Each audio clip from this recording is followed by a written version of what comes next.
परमेष्टि महामंत्र नवकार के जय। शासनपति श्रमण भगवान महावीर स्वामी।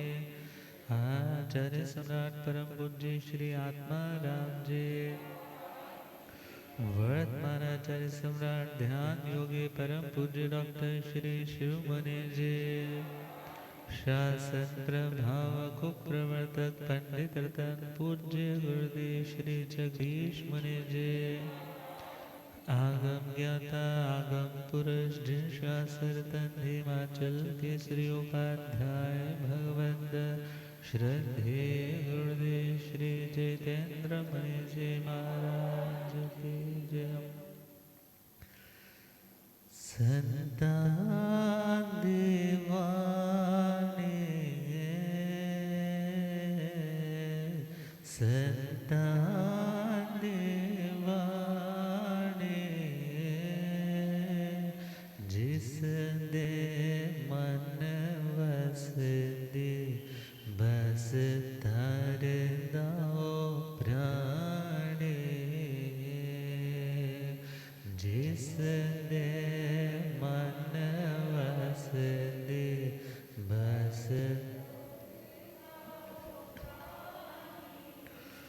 चलो मन समझा ले।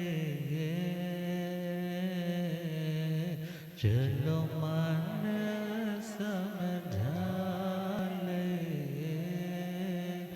दुनिया ता नहीं हो अपने प्रभु अपना बना ले। दुनिया ता नहीं हो अपने प्रभु अपना बना ले। ओ होने सब उते आने। होने सब उते चाहे कोई अरबपति चाहे निर्धन प्राणी। चाहे कोई अरबपति चाहे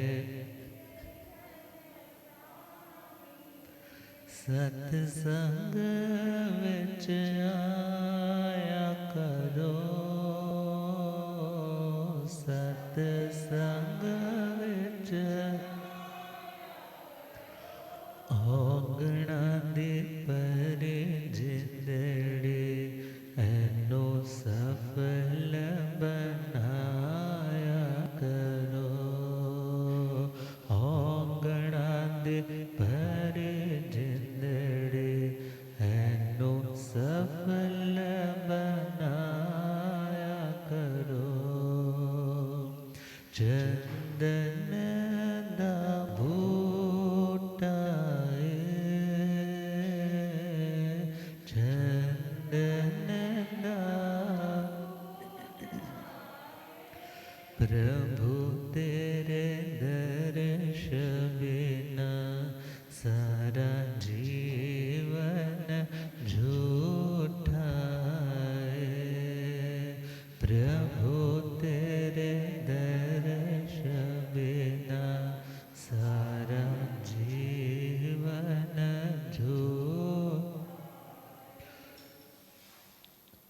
धम मंगल मुकुट अहिंसा संयमो तवो। देवावेतनम सत्य जस धमे सया मनो।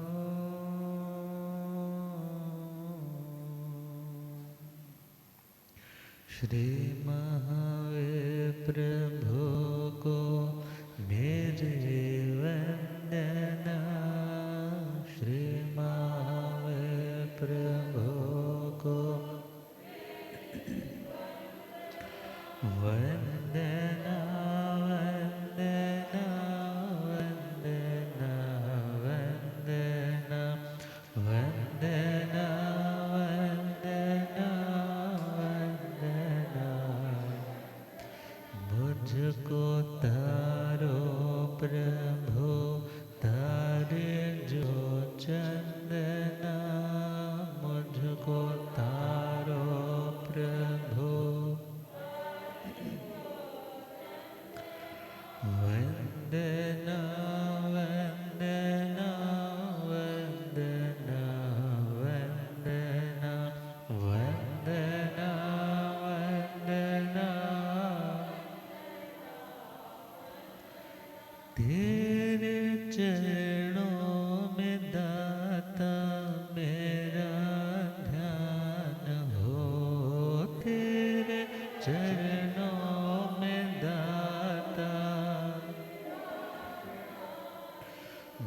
झूठी दुनिया से दिल मेरा अनजान हो, झूठी दुनिया से दिल मेरा, चाहे सुख में रहो चाहे दुख में रहो, चाहे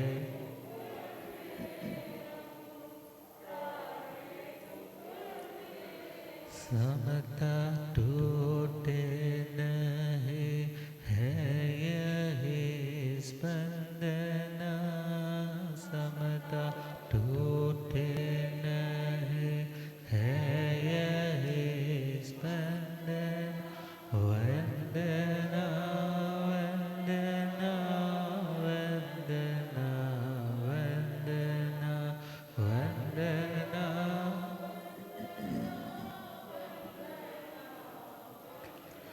मेरी नैया पड़ी बीच मझधार के, मेरी नैया पड़ी बीच,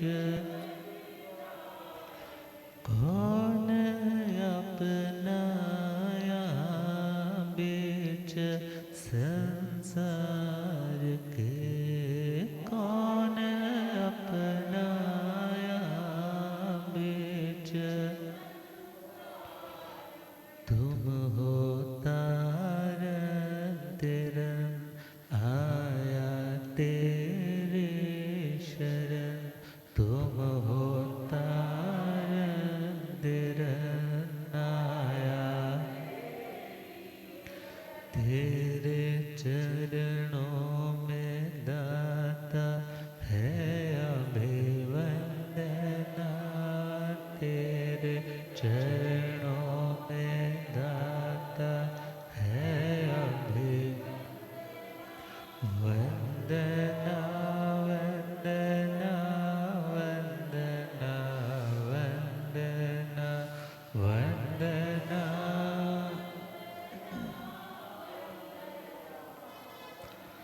मुझको दल दल से अब तो निकालो प्रभु, मुझको दल दल से अब तो, मैं तो आया शरण में संभालो प्रभु, मैं तो आया शरण में कोई तुमसा नहीं इस जहां में, कोई कोई तुमसा नहीं इस जहां में, कहे तेरे चरणों में दाता है अभिवंदना, तेरे चरणों में वंदना वंदना वंदना वंदना वंदना वंदना। अनंत अनंत शांति के निकेतन शासनपति श्रमण भगवान महावीर स्वामी के पावन चरणा अरविंदों में हार्दिक भावना वंदन नमन। मेरे अंधेरे जीवन को रोशनी प्रदान करने वाले परम उपकारी आगम ज्ञान के भंडार, आगम ज्ञाता, आगम पुरुष, दिन शास्त्र, हिमाचल केसरी उपाध्याय भगवंत श्रद्धेय गुरुदेव श्री जितेंद्र मुनि जी महाराज साहब के पावन चरण कमलों में हार्दिक भावना वंदन नमन। पाठ पर विराजमान तपस्विरत श्री प्रभु मुनि जी महाराज साहब के चरणों में भावना वंदन नमन। धर्म सभा में उपस्थित धर्मानुरागियों, सुशीलवती माताओं एवं बहनों, ऐसी पुण्योदय से भाग्योदय से आप सबको संतों का समागम और वीतरागवाणी श्रवण करने का शुभ अवसर प्राप्त हो रहा है। श्रवण कर रहे हैं श्रीमद् उत्तरार्धेन्द्र सूत्र का 29वां अध्ययन सम्यक्त पराक्रम। और उस मंगलमय अध्ययन में आत्मा को बंधनों से मुक्त करवाने के लिए परम शांति आनंद को शाश्वत रूप से पाने के लिए 73 बोलों की मंगलमय श्रृंखला। आज है 49वां बोल मृदुता। मृदु अर्थात कोमल, मृदुता अर्थात कोमलता। मृदु से ही बना है मार्दवता। परमात्मा से पूछा कि हे भगवान, मद वयायण भन्ते जीवे किम जने। हे प्रभु, यदि कोई व्यक्ति जिंदगी में मार्दवता को, मृदु गुण को स्वीकार करके आचरण के रूप में विनम्र रहता है, कोमल स्वभाव वाला रहता है, हृदय से भी कोमलता, वाणी से भी कोमलता और व्यवहार में भी जब कोमलता झलकती है, तो यदि कोई व्यक्ति खुद को कोमल अर्थात भावों से कोमल बनाने की, दूसरों के दुख के दर्द को पहचानने की और उसे दूर करने की भावना रखता है, तो इस मृदुता से उसे क्या मिलता है?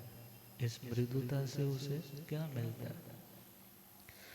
अब विचार करना है। मृदु शब्द कोमलता को बताता है और हम मृदवी शब्द को देखें। मृदवी शब्द आता है किशमिश के लिए। किसके लिए? किशमिश के लिए, सौगी के लिए। अब किशमिश कैसा है? कोमल है ना, बाहर से भी कोमल है और अंदर से भी कोमल है और मिठास से भी भरा पड़ा है। अब जो व्यक्ति अर्थात कोमल हृदय वाला, भीतर से भी और बाहर के व्यवहार से भी उसके शब्दों में कोमलता झलकती है, सॉफ्टनेस झलकती है, तो परमात्मा कहते हैं इस गुण के विकास के लिए जो व्यक्ति अभ्यास करता है, पुरुषार्थ करता है, उस आत्मा को ऐसा महान लाभ मिलता है जिससे वो पापों के दरवाजे बंद कर देता है। क्योंकि एक लाइन आती है, पाप मूल अभिमान।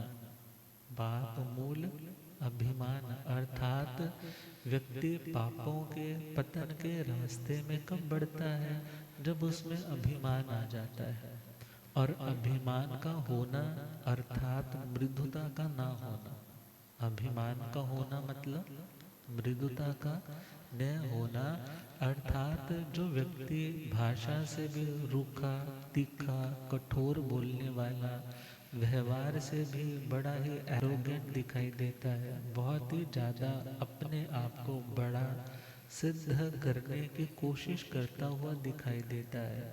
परमात्मा कहते हैं ऐसा व्यक्ति जिसके हृदय में कोमलता नहीं, जिसके जुबान में कोमलता नहीं, जिसके व्यवहार में विनम्रता नहीं, वो वास्तव में अभी सच्चा पराक्रम नहीं कर रहा। व्यक्ति अभिमान का पोषण करने के लिए बहुत कुछ करता है, बड़े पापड़ बेलता है, मगर वो सच में पापड़ ही है, उससे आत्मा का कोई मनोरथ सिद्ध होने वाला नहीं है।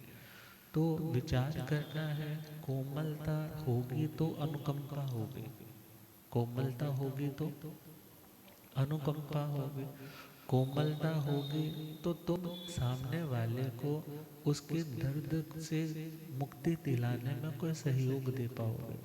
और यदि तुम्हारे हृदय में कोमलता नहीं है, भाषा में कोमलता नहीं है, व्यवहार में कोमलता नहीं है, तो तुम किसी के लिए भी औषधि का काम नहीं कर सकते। अब विचार करना है, अभी सर्दियाँ आ जाएंगी, सर्दियाँ आ जाएंगी तो बीमारियाँ भी फटने लग जाएंगी, चेहरे की रूखी रूखी स्किन, और यदि वहाँ उसको चिकना नहीं रखा गया तो क्या होगा, उसमें भी कट, होंठ भी कटने लग जाएंगे। अब उन कटे फटे होठों में वेदना भी होगी, खून भी निकलेगा, तो क्या कहेंगे कि कोई ना कोई मॉइस्चराइजिंग, कुछ ना कुछ घी इत्यादि कुछ तो लगा लो। क्यों? इससे क्या होगा, कोमलता बनी रहेगी, एड़ियाँ कोमल बनी रहेंगी, तो पैर की बीमारियां दर्द नहीं देंगी। अब विचार करना है, दुनिया के लिहाजे में तो हम अवेयर हो जाते हैं कि रूखापन अच्छा नहीं है, क्या रखना चाहिए, क्या रखना चाहिए, उसको सॉफ्ट बना के रखना चाहिए। मगर हम अपने व्यवहार को, अपने हृदय को, अपनी जुबान को रूखा क्यों बनने देते हैं? परमात्मा कह रहे हैं, जो व्यक्ति मृदु गुण से युक्त होता है, ऐसा आत्मा मद व्यायण अणो सी यत्तम जणियई, अर्थात मार्दवता के गुण से जो युक्त है, ऐसी आत्मा अनुत्सृतत्व अर्थात अनहंकार, अहंकार का अभाव वाला बन जाता है। क्योंकि जिसके अंदर मृदुता नहीं होती, कोमलता नहीं होती, वो पंजाबी में को अपनी गाल पुंजे नहीं पहन देंगे। हाँ, उसको लगेगा कि बस मेरी लाते उत्ते होनी चाहिए। वो किसी भी तरह से हार्श लैंग्वेज में भी, कठोर भाषा में भी, या कितना पैसा बर्बाद करके भी मात्र अपनी ईगो को, अपने कॉलर को ऊंचा रखे रखने के लिए कितना तामझाम कर देंगे। मगर जब आत्मा की बात आएगी, जब दशारण भद्र राजा भगवान के चरणों में जा रहा है, मगर क्या सोच रहा है कि मैं ऐसी पालकी, ऐसे घोड़ा, ऐसे हाथी, ऐसे सेना, ऐसे रथों के साथ जाऊंगा, इतनी भव्य शोभा यात्रा के साथ भगवान को वंदन करने जाऊंगा कि आज तक किसी ने ऐसी वंदना परमात्मा को नहीं की हुई। लोग हक्के बक्के रह जाएंगे, दंग रह जाएंगे, और मेरी वाह वाह करेंगे कि भगवान का भी देखो इतना अमीर ज्यादा भक्त है। मगर जैसे ही ये बात शक्रेंद्र महाराज को पता चली, तो उन्होंने सोचा, अरे इसकी रिद्धि है ही क्या। तो उन्होंने अपनी महान रिद्धि जब दिखाई है, तो उसके आगे तो उसको अपनी रिद्धि नगण्य लगने लग पड़े। अब वो सोचता है, अब मैं ऐसा क्या करूं कि शक्रेंद्र वो ना कर सके, मैं ऐसा क्या करूं कि शक्रेंद्र वो ना कर सके। अब जो भव्य शोभा यात्रा निकली थी, फाइनली आकर के परमात्मा के चरणों में कहा कि हे भगवान, मैं आपके चरणों में दीक्षा लेना चाहता हूँ। अब दीक्षा वाला काम तो देवता लोग नहीं ना कर सकते। अब उसकी उस दीक्षा की भावना के आगे, उस संन्यास संयम के आगे शक्रेंद्र के मुकुट क्या हो गए, झुक गए। तो विचारना है, जहाँ मृदुता होगी, जहाँ कोमलता होगी, वहाँ अहंकार नहीं होगा, वहाँ व्यक्ति की भाषा में कठोरता नहीं होगी, वहाँ पर अक्कड़पन नहीं होगा। बल्कि परमात्मा के चरणों में जब शिष्य आकर के कुछ, इवन इंद्रभूति गौतम स्वामी जी महाराज या आर्य श्री जम्बू स्वामी जी महाराज जब भगवान सुधर्मा स्वामी जी के चरणों में कुछ आकर पूछते थे, तो वो उक्कड़ू आसन में तो बैठते थे, मगर अक्कड़ू आसन में नहीं बैठते थे। कौन से आसन में बैठते थे? उक्कड़ू आसन में बैठते थे, जो विनय का सूचक है। दोनों पांव भूमि पर है, नितंब ऊपर उठे हुए, हाथ जुड़े हुए हैं, और गर्दन विनय पूर्वक झुकी हुई है। इस पोस्चर में तो बैठते थे, मगर अकड़ करके नहीं बैठते थे। और कहा भी है, कद बड़ा नहीं करते एड़ियां उठाने से, कद बड़ा नहीं करते एड़ियां उठाने से, ऊंचाइयां तो मिलती है सर को झुकाने से। भगवती महाआर्या श्री पुष्पचूला जी, पुष्पचूला जी।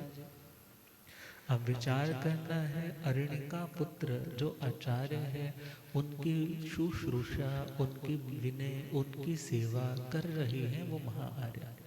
मगर अब वो महासाध्वी महाआर्या पुष्परूला जी केवली हो जाती है। किसके माध्यम से? सेवा के माध्यम से, विनय के माध्यम से।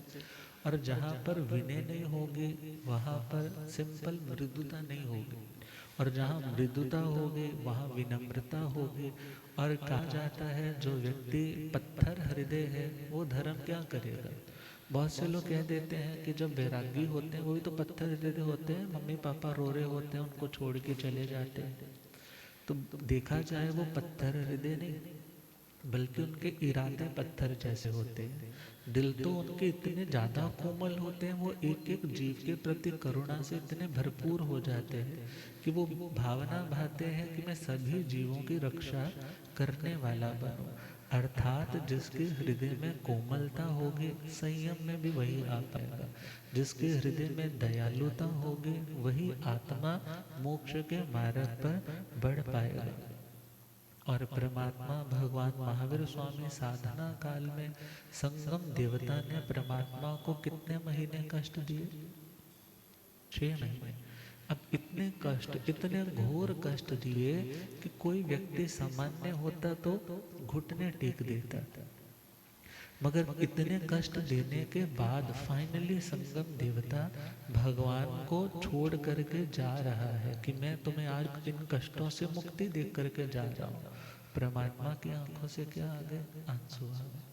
कथाकार कहते हैं परमात्मा की आंखों में आंसू देख करके संगम ने कहा, बड़ी हैरानी की बात है, जब मैं कष्ट देता था तब तो आपकी आंखों में कभी आंसू आए नहीं, और जब मैं आपको छोड़ करके रिलीज करके मुक्त करके जा रहा हूँ तो आपकी आंखों में आंसू आए।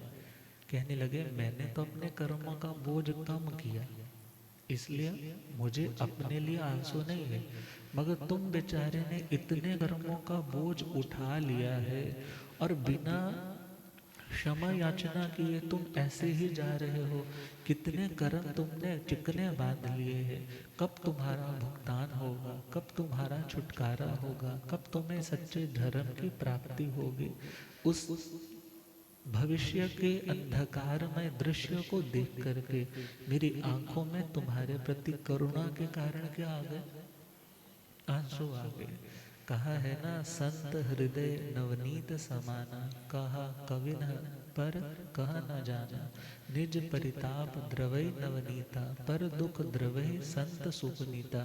गोस्वामी तुलसीदास जी ने लिखा है, संतों का हृदय, सज्जन आत्माओं का जो हृदय है वो नवनीत, किसके समान? मक्खन के समान है।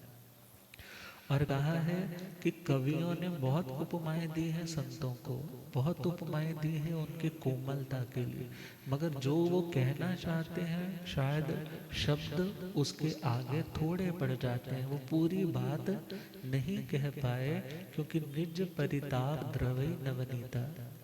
क्योंकि जब उस मक्खन को थोड़ा सा सेक लगता है तो वो क्या हो जाता है?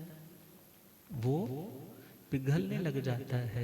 मगर संतों का हृदय तो कैसा होता है, किसी दूसरे को भी ताप लगे तो भी पिघल जाते। एक तो है ना खुद को ताप लगा तो पिघले, मगर एक है कोई दूसरा भी संतप्त है, उसकी उस करुण स्थिति को देख करके भी उनका हृदय करुणा से भरपूर हो जाता है। और परमात्मा का कहना है जो मार्दव गुण से युक्त है, जैसे बच्चा कोमल कोमल बोलता है ना, 50 का 100 बार पूछता है, मम्मी ये क्या है, दादू ये क्या है, दादी ये क्या है। एक ही चीज को वो कितनी बार पूछता है, मगर आपको गुस्सा नहीं आता, आपको गुस्सा नहीं आता, आप इरिटेट नहीं होते। और वही जब बुजुर्ग हो जाते हैं और अंदर घर में बैठे हैं और लगा कि कोई आया, तो बच्चों से पूछा बेटा कौन आया था, तो एक बार तो बता दिया ये आया था, दूसरी बार फिर पूछा मैं भूल गया कौन आया था, फिर बता दिया, तीसरी बार फिर पूछा मैं तो ध्यान नहीं रहा कौन आया था, फिर बताया, तो क्या कहा आपने क्या लेना देना, कोई आए आप अपना माला पाठ किया करो। अब विचार करो, बचपन में थे तो जुबान में कोमलता थी, चालाकी नहीं थी, सरलता थी, मगर जैसे जैसे वृद्ध हो रहे हैं तो जुबान की कोमलता भी क्या हो रही है? अब वो कोमलता का अभाव है जिसके कारण कोई अट्रैक्ट नहीं हो पा रहा। और यदि कोमलता बनाए रखें तो हर व्यक्ति आपकी बात को सुनना चाहेगा, आपकी बात का उत्तर देना चाहेगा। तो परमात्मा का कहना है कि उम्र बढ़ने से वास्तव में कोई व्यक्ति कठोर या रूखा नहीं बन जाता, बल्कि यदि वो अपने भावों को कोमल रखे, अपने अभिमान को निमा करके रखे, और यदि वो व्यक्ति खुद को बड़ा नहीं, खुद को छोटा आंकते हुए आगे बढ़े, तो वह आत्मा अणुसियत्तेण जीवे नियो मद्दा सफन्ने अठ मया ठाणाई निठ भई। अर्थात जो आत्मा अहंकार को, उदंडता को छोड़ देता है, ऐसी आत्मा मृदु और मार्दव गुण से संपन्न हो जाती है। मृदु मार्दवता देखा जाए, मृदुता को, कोमलता के गुण को ही और ज़्यादा क्लियरली या उसकी वैल्यू को और ज़्यादा डबल टाइम समझाने के लिए 2 बार यह शब्द दिया कि जिसके अंदर अहंकार नहीं रहता, फिर वो आत्मा बहुत कोमल हृदय वाला, उसकी जुबान पे भी मानो कोमलता की पंखुड़ियाँ झरती है। और ऐसी आत्मा अपने उत्तम भावनाओं के द्वारा, अपने वाणी के व्यवहार के द्वारा 8 मद के जो स्थान है, 8 मद के जो स्थान है उनको नष्ट कर देता है। 8 मद के स्थान, जैसे अभी हिंदुस्तान पाकिस्तान की जब लड़ाई वॉर का टाइम चल रहा था, तो क्या कर रहे थे कि उन्होंने उनके एयर सिस्टम, उसको एयर डिफेंस सिस्टम को तबाह कर दिया। वहाँ पर वो घुसपैठ कर रहे थे, उनको तबाह कर दिया। उनकी चौकियों को वहाँ पर बमबारी से तबाह कर दिया। क्यों? भले ये सेफ्टी के लिए किया जा रहा है, मगर कहीं ना कहीं हिंसा तो है ही, कहीं ना कहीं आत्मा के क्रूर परिणाम भी आ रहे हैं। मगर यदि हम अपने भीतर के युद्ध की बात करें, तो अपने भीतर के युद्ध की बात करें तो विचार करना होगा हमारी आत्मा का स्वभाव, अर्थात जो परमात्मा भाव है, उसका भी तो युद्ध लगा है कर्मों के साथ। अब उन कर्मों के साथ युद्ध लगा है, मीन्स वो 8 मद के स्थान उन्होंने अपनी 8 चौकियां घुस बैठ के 8 टिकाने बना रखे हैं। मगर परमात्मा कहते हैं आप अपने कोमल मृदु विनम्र परिणामों के द्वारा उन मद के स्थानों को नष्ट कर सकते हो। जाति का मद, कुल का मद, बल का, रूप का, तप का, श्रुत का, लाभ का, ऐश्वर्य का। जाति अर्थात माता खानदान, बड़े ऊंचे खानदान की, उसका घमंड करके दूसरों को तुच्छ समझना। पिता का कुल बहुत ऊंचा है, उसको देख करके दूसरों की इंसल्ट करते रहना। परमात्मा कहते हैं यदि तुम अपनी किसी अच्छाई को लेकर दूसरों की कमियां निकालोगे या दूसरों का तिरस्कार करोगे, तो आने वाले भविष्य में तुम उन अच्छी चीजों से हीन बनते जाओगे, उन अच्छी चीजों से हीन बनते जाओगे। जाति का मद करोगे तो जाति से हीन बनोगे, कुल का मद करोगे तो कुल से हीन बनोगे। और बलवान बहुत हो तो दूसरों का यदि शोषण करने में, दबाने में दूसरों को आप उस शक्ति का प्रयोग कर रहे हो, तो टाइम आएगा कि बलहीन बन जाओगे। क्या बन जाओगे? बलहीन बन जाओगे। और यदि अपने रूप का मद करोगे तो रूपहीन बन जाओगे। और यदि श्रुत का अर्थात ज्ञान का घमंड करोगे, मेरा ज्ञान बहुत ऊंचा है, तो ब्रेन हेमरेज होने में कितना टाइम लगता है? हाँ, दिमाग में वो कीड़ा चला गया, कितना को टाइम लगता है। और उसके बाद तो मेमोरी भी लॉस हो जाती है, पैरालिसिस हो गया, तो कहाँ गया रूप? बिगड़ जाता है चेहरा। परमात्मा कहते हैं किसी चीज का भी घमंड करोगे तो वो वस्तु तुम्हारी जिंदगी में कम होती जाएगी, या आने वाले भविष्य में बड़ा क्लियरली दिखाई देगा, तुम्हें वो चीज नसीब नहीं होगी। और तपस्या का घमंड करोगे, अभिमान करोगे, दूसरों का तिरस्कार करोगे, तो तप से हीन बन जाओगे। और यदि श्रुत का और यदि लाभ का और ऐश्वर्य का घमंड करोगे, लाभ का मतलब सपोज आप दुकान पर बैठे और गल्ले में आज 1 लाख रुपया आया, ये तो है लाभ। और घर आए तो घर आकर के देखा कि वहां पर खर्चे 1.25 लाख। खर्चों की लिस्ट कितने? 1.25 लाख। अर्थात लाभ तो है मगर ऐश्वर्य नहीं है। लाभ तो है मगर ऐश्वर्य, ऐश्वर्य का मतलब जो बचेगा, जो घर की तुम्हारी वैभव में, लग्जरी में दिखाई देगा, उसका नाम है ऐश्वर्य। और लाभ का मतलब है मिलना। बहुत से ऐसे लोग हैं, 4 भाई हैं, एक भाई गल्ले पर काउंटर पे बैठता है तो सारा दिन क्या बन जाती है, सारा दिन मानो एक लाइन बन जाती है ग्राहकों की। मगर दूसरा भाई बैठता है तो 4-5 खिच, पंजाबी कहते हैं ना, खिच तू के 4-5 ग्राहक आते हैं। तब ऐसी सिचुएशन में यदि जिसके बैठने पे बहुत लोग आ रहे हैं, उसको घमंड नहीं करना है मैं कितना पुण्यवान हूँ, दूसरों को ये नहीं कहना तुम कितने भाग्यहीन हो। अर्थात यदि तुमने अपनी किसी अच्छी क्वालिटी का अभिमान नहीं किया था, दैट्स वाई वो अभी रिटेन है, अभी तक बनी हुई है। और यदि दूसरों का तिरस्कार किया था तो सामने वाला तो फल भुगत रहा है, सामने वाला तो फल भुगत रहा है। मगर यदि तुम भी घमंड करोगे तो तुम्हारे साथ भी वही होने वाला है। तुम बैठोगे मगर तुम्हें कोई लाभ नहीं होगा।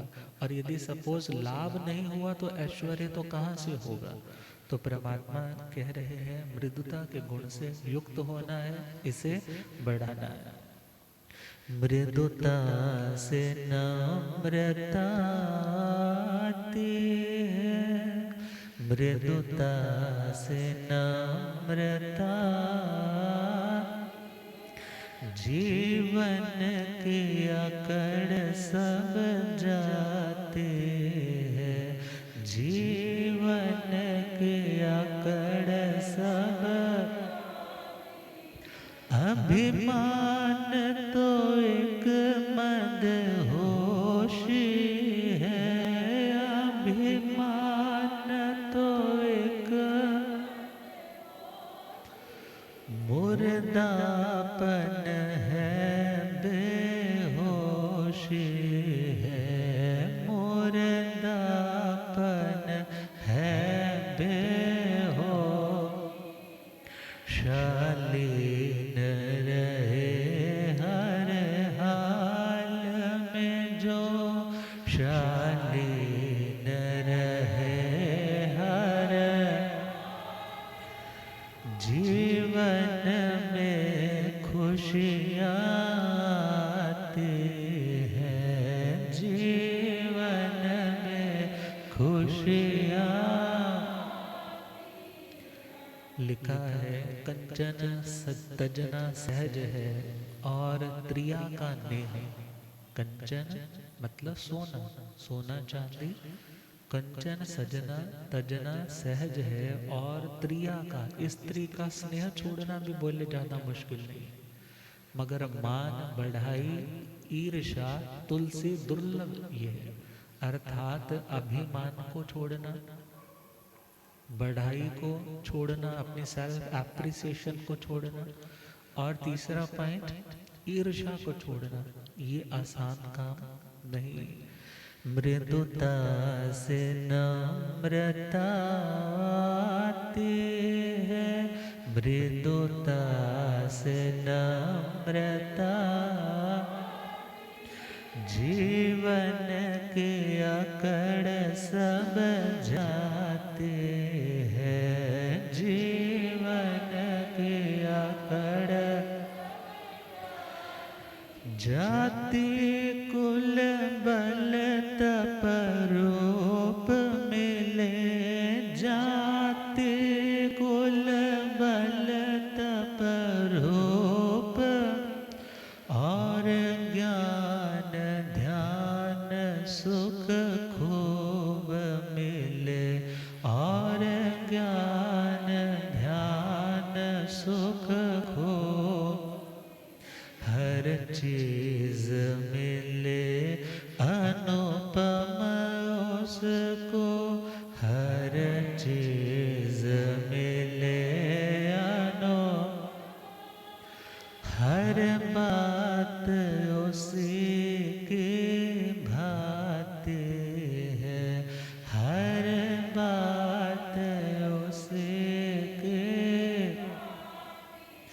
मृदुता से नम्रता आती है, मृदुता से नम्रता जीवन के आकड़ सब जाते हैं, जीवन के आकड़। जो विनय के गुण को समझते हैं वो लोग क्या शब्द बोलते हैं, मैं तो दासानुदास। मैं कौन हूँ? दासानुदास, मतलब तुम्हारे दासों का भी क्या हूँ हे प्रभु?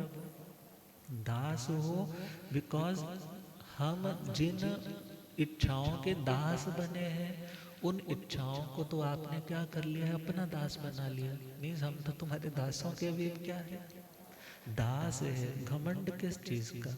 अभी तो कुछ पाया है, कुछ पाया ही नहीं। और लिखने वाले ने लिखा है किसी को धन जोड़ने का घमंड होता है, किसी को धन जोड़ने का घमंड होता है और किसी को धन छोड़ने का घमंड होता है। किसी को धन छोड़ने का घमंड होता है, मैं तो इतनी बड़ी प्रॉपर्टी छोड़ करके साधु सन्यासी बनाऊं, उसकी एडवर्टीजमेंट करते हैं।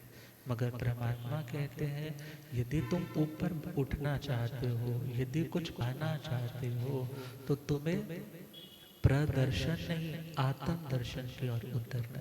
और आत्म दर्शन का उपाय विनम्रता है, और विनम्रता है तो तुम खूब फलने वाले हो। और यदि विनम्रता नहीं तो ना तुम अपनी आत्मा में उसकी महसूस कर पाओगे और ना ही चार लोगों में तुम एडजस्ट कर पाओगे। कहते हैं एक राजा जिनका एक मित्र था, गुरुकुल में इकट्ठे पढ़े थे, गुरुकुल में इकट्ठे पढ़े थे। अब वो राजकुमार था, उसने तो डेस्टाइन्ड था, उसने क्या बनना है, राजा बनना है।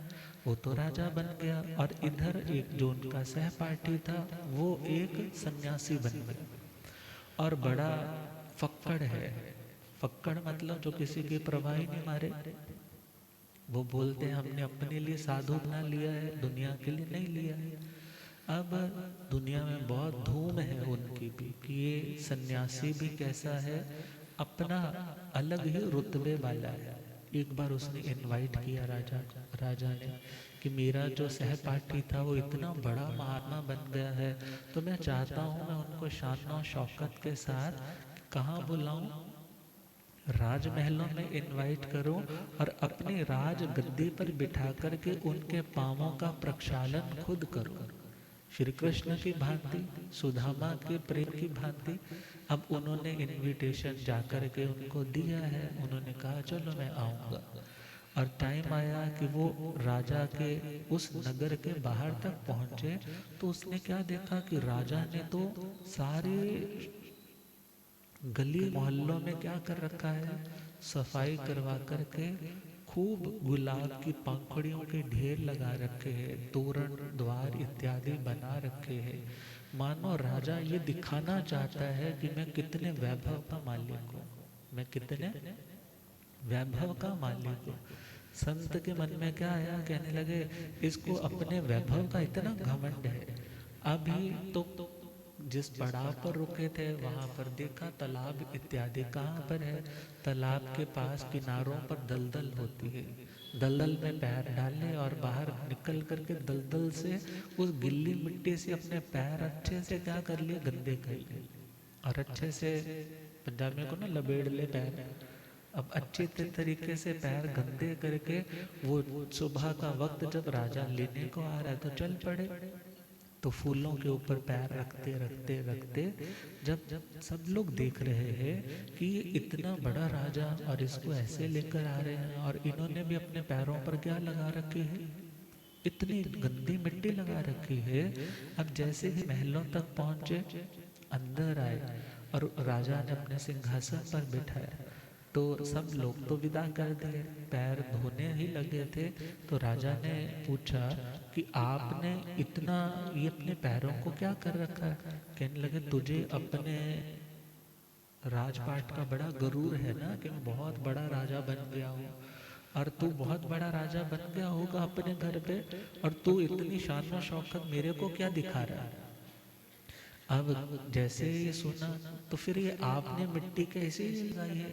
कहने लगे हाँ मैंने तो इसीलिए लगाई है कि यदि तू अपने राजपाट में इस राजसी ठाट में बहुत ऊंचा है तो मैं फकीरी में बहुत ऊंचा हूँ, मैं फकीरी में बहुत ऊंचा हूँ।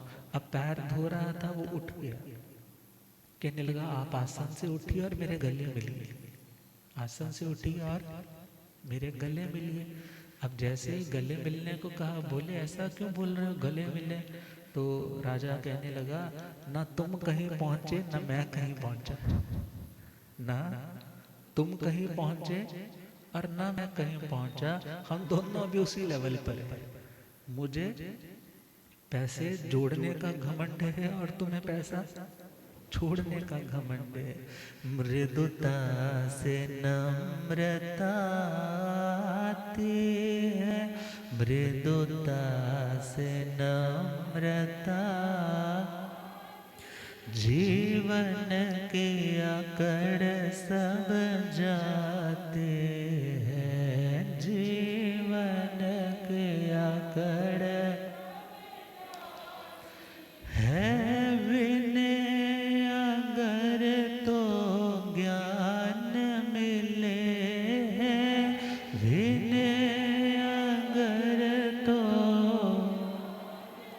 अंतिम पद फिर निर्वाण मिले, अंतिम पद फिर प्रभास ये अमृत औषध, प्रभास ये अमृत औषध, भव भव के रोग मिटाते हैं, भव भव के रोग में। मृदुता से नम्रता आती है, मृदुता से नम्रता, जीवन के आकड़ सब जाते हैं, जीवन के आकड़। और परमात्मा तो कहते हैं बाल जड़ों पर गब्बाई, जो बाल अज्ञानी होता है घमंड वही करता है, जो ज्ञानी होता है उसमें घमंड, मैं बड़ा हूँ, मैं खुद को सुपीरियर काउंट करवाऊँ, दूसरों को मैं इंफीरियर कैटेगरी में रख करके उनको बुरा बुरा कहूँ। परमात्मा कहते हैं ये ज्ञानी लोगों का लक्षण नहीं होता। और माणेण अहमा गई, जो व्यक्ति अभिमानी होता है फिर वह अधम गति में, अर्थात उसकी अवस्था अच्छी नहीं होती। और परमात्मा तो कहते हैं रिद्धि का, रस का, साता का, रिद्धि का, रस का, साता का। रिद्धि, रिद्धि का मतलब दुनिया का वैभव, रस मतलब खाने को बढ़िया बढ़िया मिल रहा है, साता का मतलब शरीर बिल्कुल फिट एंड फाइन रहता है, तो भी इन चीज़ों का घमंड नहीं करे। बच्चे पूछते बहुत है, घमंड नहीं करे, पता नहीं कब मुँह फेर ले। और लिखने वाले ने तो लिखा है इस माया दा तो बंदया गुमान ना करे, इस माया दा तो बंदया को, ओ माया दो पल दी है छाया बाजी हार जावेगा, माया दो पल दी है छाया बाजी, ऊंची मंजली नो वेख के गुमान ना करे, ऊंची मंजली नो वेख के प्रभु दे नाम तो बगैर बाजी हार जावेगा, प्रभु दे नाम तो बगैर बाजी। ऐना पुत्र पुत्रादा बंदया गुमान न करे, है ना पुत्रादा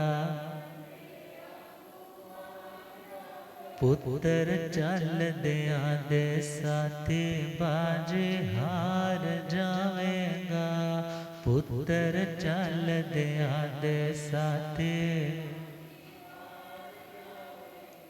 नातिया दा तो बंदे गुमान न करे, नातिया दा तो बंदे तिया तन है पराया बाजी हार जाएगा, तिया तन है पराया बाजी है ना महला दा बंदे गुमान न करे, है ना महला होते रहना है दिन चार बाजी हार जावेगा, हथे रहना है दिन चार बाजी ऊंची मंजिली नो वेख के गुमान न करे, ऊंची मंजिली नो वेख के प्रभु दे नाम तो बगैर बाजी हार जावेगा, प्रभु दे नाम तो बगैर बाजी। तो परमात्मा का संदेश बार बार वही संदेश कि विनय धर्म का मूल है। यदि मूल फंडामेंटल यदि बेसिक फाउंडेशन हिल गई ना तो धर्म कितना भी करो कल्याण होने वाला नहीं। तो मृदुता, मृदुता मतलब कोमलता, कोमलता मतलब सिंपल चले तो फ्लेक्सिबिलिटी।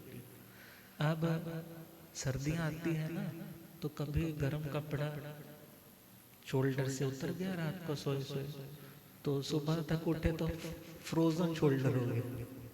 कौन सा शोल्डर? फिर कितने दिन लग जाते हैं उसको ठीक होने में। हाँ, कितने ट्रीटमेंट लेने पड़ते हैं, ट्यूब्स लगानी पड़ती है, गर्म पानी की बोतल की सिकाई करनी पड़ती है, फिजियोथेरेपिस्ट को दिखाना पड़ता है। अब परमात्मा कहते हैं जो तुम्हारे अंदर इतना कुछ फ्रोजन शोल्डर नहीं, तुमने तो बस सब कुछ ही अकड़ में गवा दिया है। अब उसको छोड़ो, उसका ट्रीटमेंट करो, और ट्रीटमेंट करोगे तो आगे बढ़ पाओगे। तो आज 50वां पॉइंट आ रहा है भाव सत्य। कौन सा? सत्य क्या होता है? भाव तो समझते हैं, क्योंकि भाव से ही हमारे भव सुधरते हैं और भाव से ही हमारे भव बिगड़ते हैं। ये लाइन तो क्लियर है ना? भाव से हमारे भव, भव मतलब जन्म मरण की यात्रा। अच्छी भावना है तो सीमित हो जाएंगे, बुरी भावना है तो असीमितता को भी प्राप्त हो जाएंगे। तो परमात्मा से पूछा कि हे भगवान, यदि कोई व्यक्ति अपने भावों को सत्य के लिए समर्पित करता है, भावों को किसके लिए समर्पित? सत्य का मतलब, सत्य का मतलब, सत्य मतलब सद्भ्यो हितमिति सत्यम। सद्भ्यो हितमिति सत्यम अर्थात जो प्राणी मात्र के लिए हितकारी होता है। किसके लिए? प्राणी मात्र के लिए। किसी का भी नुकसान नहीं होगा, किसी को भी हार्म नहीं पहुंचेगा, किसी को तकलीफ नहीं पहुंचेगी। उस क्रिया का, उस कार्य का नाम क्या है? सत्य। सत्य मतलब जिससे किसी का नुकसान नहीं हो, उसका नाम सत्य। और जब भावनाओं से व्यक्ति सत्य के लिए समर्पित हो जाता है, मीन्स भावनाओं से किसी का भी बुरा करने की भावना नहीं लेकर आता। अब यहाँ पर स्टार्ट हो रहे हैं भाव सत्य, कर्ण सत्य, योग सत्य। तो पहला पॉइंट उनमें है भाव सत्य। जैसे हम सुनते हैं दान, शील, तप और भावना। तो हर बंदे के पास पैसा नहीं ना होता कि वो क्या कर सके, दान दे सके। और हर व्यक्ति के पास इतना कैलिबर नहीं होता है कि वो अपने शील को, अपने आचरण को बहुत उत्तम पवित्र बना सके। स्टार्टिंग में देखा था। और हर व्यक्ति के पास इतनी हिम्मत नहीं होती कि वो तपस्या कर सके। मगर भावना तो हर कोई भा सकता है ना। भावना तो कि मैं दान करूं, मैं शील की उत्तम आराधना करूं, मैं घोर तपस्या करूं, निर्दोष तपस्या करूं, भावना तो भा सकते हैं। और ऐसी भावना जिससे किसी का नुकसान नहीं हो। भाव सच्चेणम धन्ते जीवे किम जड़े। हे प्रभु, यदि कोई अंतर आत्मा को सत्य के लिए समर्पित कर देता है तो उस आत्मा के अंदर जो भावनाओं की सत्यता प्रकट होती है और वो सत्य के अकॉर्डिंगली जब जीवन जीने की भावना बना लेता है तो उस भावना से, उस भावों की सत्यता से उसे मिलता क्या है। परमात्मा कहते हैं भाव सच्चेणम भाव विसोहिं जने। अर्थात भावों की सत्यता जब आती है तो जो असत्य भावना के कारण हमने कर्म कलेक्ट कर रखे, असत्य भावना से कर्म कलेक्ट कर रखे हैं, वो कर्म क्या हो जाते हैं, विशुद्ध। अर्थात अभी दिवाली आई, दिवाली आई तो लोगों ने कुछ महीने पहले या कुछ दिन पहले क्या करने शुरू कर दी, बोलो क्या करने शुरू कर दी, सफाई शुरू कर दी। अब सफाई शुरू करनी जब स्टार्ट हुई है ना तो लोग कहते हैं महाराज जी पता नहीं इतनी गंदगी कहाँ से निकली, पता नहीं। मीन्स थी तो अंदर ही ना, तभी निकली ना। कोई एकदम से तो चमत्कार या किसी ने अंदर आपके गंदगी भर नहीं दी। मगर जब सफाई की तो पता चला कि अरे ये तो बोरे के बोरे, कार्टून के कार्टून भर गए। अब विचार करना है हमारी आत्मा के अंदर भी तो कितना कुछ है। मगर जब भावनाओं की सत्यता, भावों से हम बिल्कुल देखा जाए तो हर प्राणी के लिए उत्तम भावना का विचार लिख करके आते हैं, तो जो बुरी भावनाओं के द्वारा हमने जो कर्म की गंदगी कलेक्ट कर रखी है, पंजाबी में को तो उनका हुंजा फेरा जाता है। हुंजा समझते, मतलब वो वाइप आउट हो जाता है, क्लीन हो जाता है, रिफाइन हो जाता है, प्योर हो जाता है। क्योंकि उस गंदगी ने हमें अशांत करना था, उस गंदगी ने हमें सफोकेशन में लेकर जाना था, दम घुटने लग जाता। मगर हम यदि एसाई ऑफ रिलीफ, आराम से सांस भर पा रहे हैं, खुश है, आनंदित है, तो किसके कारण, भाव सत्यता। किसके कारण, भाव सत्यता। क्योंकि बहुत से लोग ऐसे होते हैं अंदर से तो सच्चे होते हैं, अंदर से तो क्या होते हैं, सच्चे होते हैं, मगर जुबान से सच्चे नहीं होते। जुबान से सच्चे, प्रेजेंटेशन ही नहीं करनी आती, बताना ही नहीं आता कि इससे किसी का नुकसान हो जाएगा, इस बात का उनको ख्याल ही नहीं आता। अंदर से इंटेंशन बुरी नहीं है। और कुछ लोग ऐसे होते हैं बाहर जुबान से तो कहते हैं जो बोलूंगा सच बोलूंगा, सच के अलावा कुछ नहीं बोलूंगा, भले किसी का घर बर्बाद हो जाए मगर बोलूंगा क्या, बोलो बोलूंगा क्या, सच। ये जुबान का सच तो है, मगर इससे किसी का कल्याण होने वाला नहीं, बल्कि शत्रुता बढ़ेगी, किसी का घर बर्बाद होगा। तो ऐसा सत्य बोलना भी अच्छा नहीं। कुछ लोग बाहर से भी सच्चे होते हैं, अंदर से भी सच्चे होते हैं। बाहर से जो स्टेटमेंट दे रहे हैं वो भी बिल्कुल नीट एंड क्लीन है, और अंदर की भावनाएं हैं वो भी कैसे हैं, बिल्कुल टोटल परोपकार की भावनाएं हैं, सिंपैथी की भावनाएं। और कुछ लोग ऐसे हैं ना भीतर से सत्यवादी होते हैं और ना जुबान से सत्यवादी होते हैं। ठाणक जी सूत्र में 4 तरह के घड़ों का दृष्टांत दिया है। पहला पॉइंट दिया है विष कुंभ विष पिधान।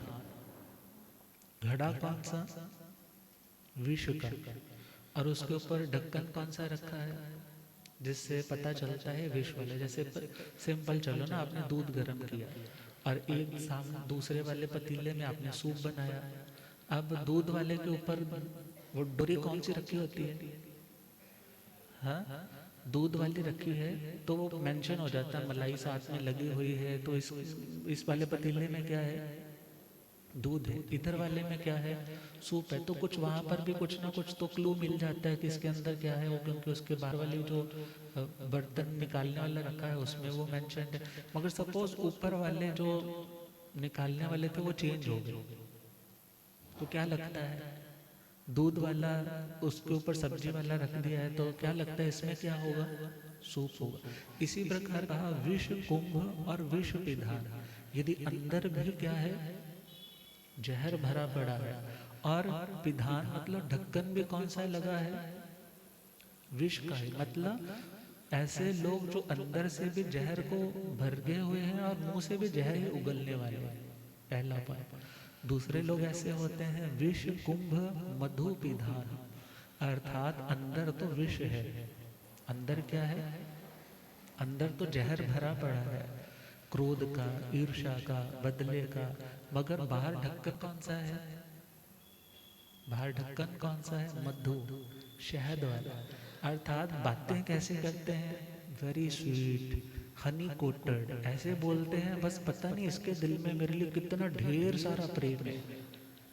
आपने ऐसे लोगों से भी तो पाला पड़ा होगा ना, क्योंकि राह पे आ जानी है, वाह पे आ जानी है। रास्ते का पता कब चलता है, जब उस रास्ते से गुजरते हैं, और आदमी का कब पता चलता है, जब उसे, बोलो, मिलते वर्तते हैं। कितने मीठे बन करके आपसे कितनी बार लोगों ने ठगी की होगी, या आपने भी किसी को कभी चीट किया होगा, तो उस समय क्या था, अंदर तो विष है, अंदर तो असत्य है, मगर जुबान पे क्या है, मिठास है। और तीसरा पॉइंट दिया है मधु कुंभ विष पिधान, अंदर तो बहुत मिठास है, मगर उस बेचारे को ना प्रेजेंटेशन देनी नहीं आती। क्या नहीं देनी आती है, प्रेजेंटेशन देनी नहीं आती, जिसको कहते हैं ना कि बस मुंह दा कौड़ा है, जुबान का कौड़ा है, दिल दा बड़ा साफ है। ऐसे लोग भी तो होते हैं जो जुबान से तो जहर जैसे शब्द बोलते हैं, मगर भावना उनके अंदर से कैसी होती है, सबके लिए बहुत उत्तम होती है। और चौथी तरह के लोग जो अंदर भी मधु की भांति मीठे मीठे भावना वाले होते हैं, और जुबान से भी क्या बोलते हैं, मिठास, मीठे मीठे शब्द, सबके लिए हितकारी शब्द बोलते हैं। अब इनमें सबसे बढ़िया वाला कौन सा है, बोलो, लास्ट वाला। अंदर भी क्या है, मिठास है, और बाहर भी क्या है, मिठास है। और सेकंड में कौन सा है, सेकंड वाला कौन सा है, जो जुबान से मीठा अंदर से जहर वाला है, या बाहर से कड़वा है और अंदर से बहुत मीठा है। जो अंदर से मीठा है और जुबान से क्या है, कड़वा है, ये फिर भी बेटर है, अच्छा है। उससे घटिया कौन सा है,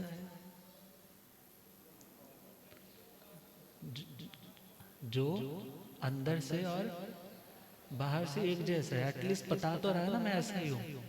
मगर सबसे डरने वाला, जिससे डरना चाहिए, बचना चाहिए, वो कौन सा है, जो बाहर से तो क्या है, शुगर कोटेड है, मगर अंदर से क्या है, पॉइजन ही पॉइजन भरा पड़ा है। तो परमात्मा कहते हैं भाव सत्य। भाव सत्य का मतलब अपनी भावनाओं को सत्य के लिए, प्राणी मात्र के लिए कल्याण की भावनाओं से युक्त करना। अर्थात उस भावना से क्या होगा, जो जो पॉइजन हमने इकट्ठा किया है, जो जो हमने संस्कार कुड़ते हुए, खपते हुए, ईर्ष्या के कारण, क्रोध के कारण, आवेश के कारण, जो जो विभाविक पुद्गलों का संचय किया है, वो क्या होंगे, निकलते चले जाएंगे। किसके माध्यम से, जब भावनाओं में सत्यता आएगी। और भाव भी सोहिए वट्टमाणे जीवे, अरिहंत पणत स धम्मस आराहणाय अभूठे। और जब भावनाओं की शुद्धि होती है, चित्त की चद्दर जब धवल शुभ्र सफेद हो जाती है, तो वो आत्मा अरिहंत भगवान के द्वारा बताए गए, अरिहंत मतलब जिनके लिए कुछ भी रहस्यमय नहीं है, जिनके लिए कुछ भी हिडन नहीं है, जिनके लिए कुछ भी छिपा हुआ नहीं है, ऐसे राग और द्वेष को जीतने वाली आत्माओं को, विजेता आत्माओं को अरहंत बोला जाता है। क्या बोला जाता है, क्या बोला जाता है, अरिहंत। और अरहंत शब्द भी गलत नहीं है, मगर उत्तर भारत में प्रचलन कौन सा है, अरिहंत। राजस्थान में कुछ जगह पे या तेरापंथ संप्रदाय में चले तो वहाँ अरहंत शब्द आता है। कौन सा शब्द? अरहंत का मतलब अ का मतलब नहीं, रह का मतलब रहस्य, कुछ भी छुपा हुआ जिनके लिए नहीं है उन्हें अरहंत बोल दिया। और अरिहंत देखा जाए तो अरिह धातु पूजा अर्थ में है, जो पूजनीय है, जो वंदनीय है। वंदनीय कौन होगा? जिसके अंदर राग द्वेष नहीं होगा, जो आत्मा वीतरागी होगी वो वंदनीय है। अरि का सामान्य अर्थ दे दिया जाता है जिसने अपने आभ्यंतर भीतर के शत्रुओं का हनन कर दिया है, उन्हें भी अरिहंत बोला जाता है। तो खैर, जो आत्मा वीतरागियों के द्वारा प्रज्ञप्त कहा गया धर्म, धर्म मतलब, धर्म मतलब जो हमें ऊंचा उठाए। धर्म मतलब दुर्गति में दुर्गतो प्रपतंतम आत्मानं धारयति इति धर्म। भक्त प्रहलाद की तरह हिरण्यकश्यप जैसा बाप जब नीचे फेंकता है तो विष्णु की भांति उसके इष्ट उसे कमल का फूल लेकर के क्या कर देते हैं? आसन में, सिंहासन में उठाकर ऊंचा उठा देते हैं, पानी में गिरने नहीं देते हैं। पहाड़ी से फेंका गया था मगर बाल भी बांका नहीं हुआ। तो धर्म क्या करता है? यदि वो आत्मा नीचे गिर रही हो ना, तो उस नीचे गिर रही आत्मा को क्या कर देता है? ऊंचा उठा देता है। ऐसे वीतरागी आत्माओं ने जो धर्म कहा, श्रुत धर्म कहा, चारित्र धर्म कहा, थ्योरी बताई, प्रैक्टिकल बताया, नॉलेज बताई, इम्प्लीमेंटेशन बताया और दोनों से मुक्ति का, कर्मों के बंधनों को तोड़ने का उपाय बताया। और जब आत्मा के भावों में निर्मलता आती है तो भगवान कहते हैं वो अरिहंतों के द्वारा बताए गए वीतराग धर्म रूपी नौका में सवार हो जाता है और उसकी आराधना के लिए अभ्युठेयी, अभ्युठेयी मतलब अभ्य उत्थित, उत्थित का मतलब उठना, अभ्युत्थित का मतलब अभी, अभी का मतलब है अभिमुख, किसी की और जब मुख करके हम आगे बढ़ते हैं उसका नाम है अभिमुख होकर के। उत्थित का मतलब उठना, अर्थात हम उठे हैं किसके लिए? किसी एक मंजिल तक आगे बढ़ते हुए पहुंचने के लिए।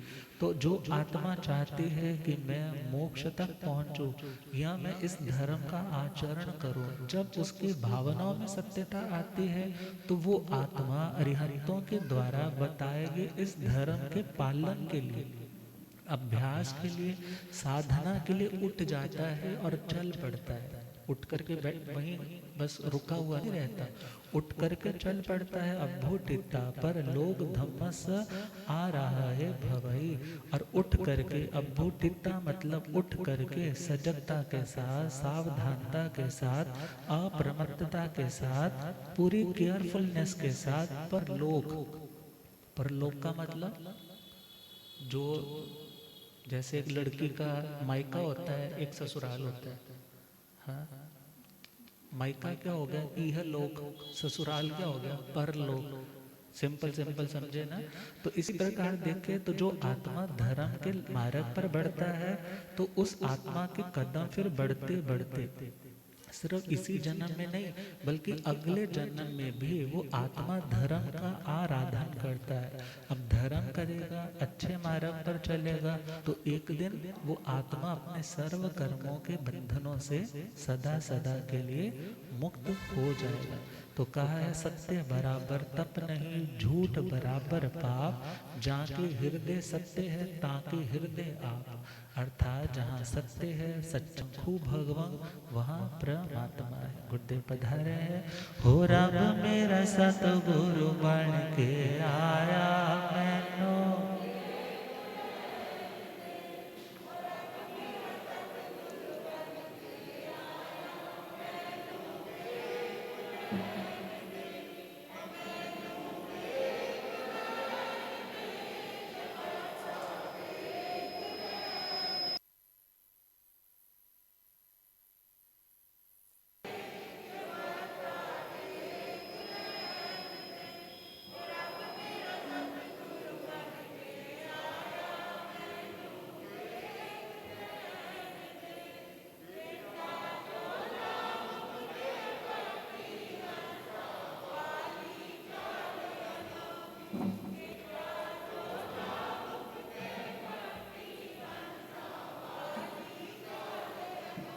होए थे झुकनाए संसार,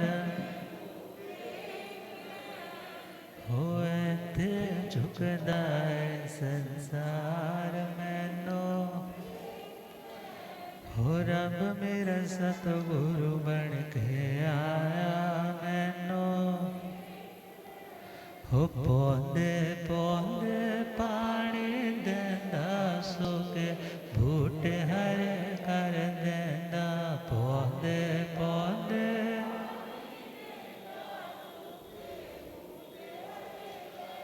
हो केड़ा माले बन के आया मैनो वेख लैण दे, हो केड़ा माले बन के आया, हो रब मेरा सतगुरु बन के आया। भूलिया ज्ञाता गंपुर जन शास्त्र हिमाचल के श्री उपाध्याय भगवंत श्रद्धे गुरुदेव श्री जितेंद्र मणि जी। तो भाव सत्य, भावों का सुधरना, भव को सुधारने की।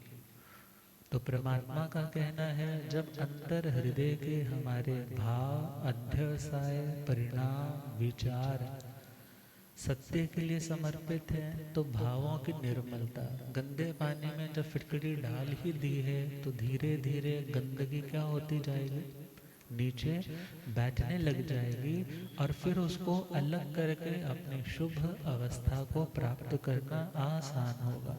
और परमात्मा का कहना है विशेष शुद्धि, अर्थात सामान्य नहीं बल्कि भाव सत्य की आराधना से आत्मा की भावनाओं की विशिष्ट शुद्धि होगी और उस विशिष्ट शुद्धि के कारण वह आत्मा अब धर्म के मार्ग पर चल पाएगा, उसका धर्म में मन लग पाएगा और वो धर्म के मार्ग की साधना आराधना कर पाएगा, अपने मोक्ष रूपी लक्ष्य को बींधने में समर्थ हो पाएगा। मेरे हृदय में भगवन सच्चाई रहे, मेरे हृदय में भगवन सच्चाई, मुक्ति मंजिल ही देती दिखाई रहे, मुक्ति मंजिल ही देती दे, भावना होवे सत्यम शिवम सुंदर, भावना होवे द्वार मेरे भी आए कभी जिनवरा, द्वार मेरे भी आए कभी जिनवरा, चंदना जैसी भक्ति समाए रहे, चंदना जैसी भक्ति, मुक्ति मंजिल ही देती दिखाए रहे, मुक्ति मंजिल ही देती,